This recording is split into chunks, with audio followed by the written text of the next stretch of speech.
não acho que seja uma avaliação objetiva para passar um questionário e falar, se responder sim é isso, se responder não é aquilo. Eu acho que não deve ser bem por esse caminho. Acho que passa por uma subjetividade do indivíduo que está avaliando para saber se realmente tem algum risco ali ou não. Ou eu estou enganado? Isso é um ponto importante, Nico. Eu acho que, inclusive, vai entrelaçar talvez com outras perguntas que vocês devem ter ouvido por aí. Muita, viu? Porque o que parece, né? Parece que a NR1 ela quer uma avaliação individual, como se você tivesse um prontuário ou uma pasta de cada funcionário. Ela é anônima, né? E eu entendo isso que você está dizendo de uma profundidade. A profundidade vai ser dada num segundo momento, porque no primeiro momento, o que a NR1 diz? É preciso fazer uma varredura mais geral. Quando você fala assim, por exemplo, é super possível de fazer entrevistas, por exemplo, né, de avaliações psicológicas feitas por psicólogas numa indústria de pequeno porte. Médio, grande porte fica inviável. Fica inviável. E aí o que a gente faz então? Faz uma varredura maior. A gente utiliza então de testes para fazer uma varredura. Porque o que esses testes hoje, como a gente aplica, acontece?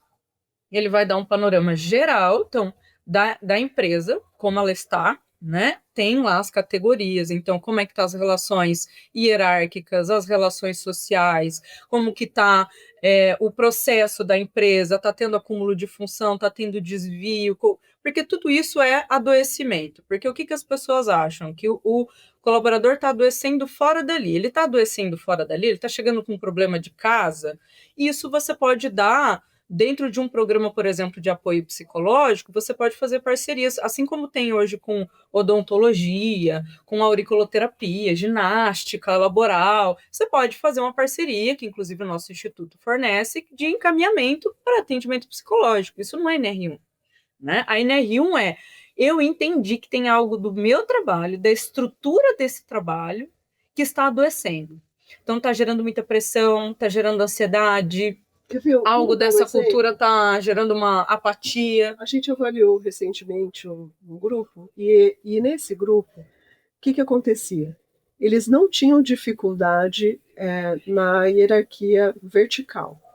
Então, os colaboradores com o líder, eles se davam muito bem. Mas os colaboradores entre si estavam se desentendendo e trazendo uma insatisfação. Numa dimensão que esse líder não estava vendo. Não tinha conhecimento. E a gente consegue, através de um questionário, de uma entrevista, e depois um momento de feedback, identificar exatamente qual foi o ponto onde se perderam ali na comunicação. O que está gerando o conflito naquela equipe, Isso. Né? E aí, o que a gente usou para analisar? Algo que a psicanálise faz o tempo todo, que é uma escuta ativa. Ela inclui aquilo que está deixando de fora, e que a gente deixa de fora no piloto automático. Sem perceber, a gente deixa de fora.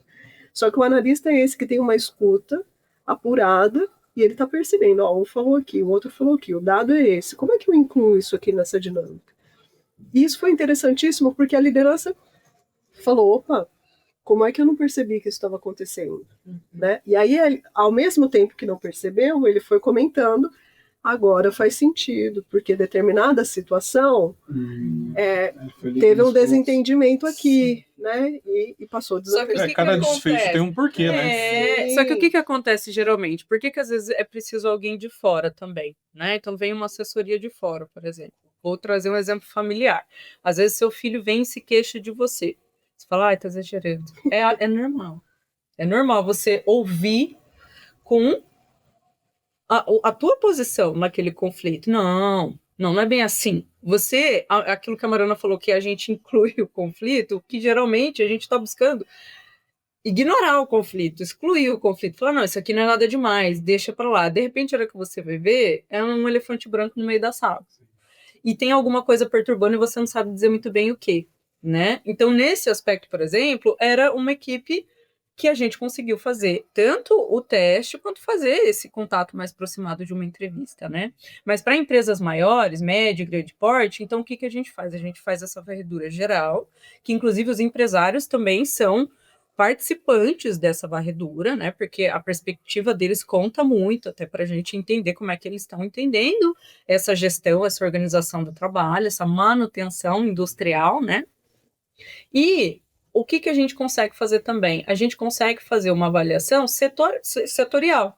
Então, a gente faz tanto a geral para essas maiores empresas quanto setorial. Porque, por exemplo, às vezes deu um dado lá a empresa toda, mas a empresa tem 100, 200, 300 colaboradores. Como é que eu vou saber onde está o foco daquele problema? Eu vou tratar 300 colaboradores? A gente vai lá para fazer intervenção. Como é que para uma indústria para tratar 300 colaboradores? É inviável, né? Então, a gente faz setoral, né? E vai lá e fala, ó, é esse setor aqui, ó. Deu o índice alto, tem a empresa toda, mas o índice mais alto foi desse setor.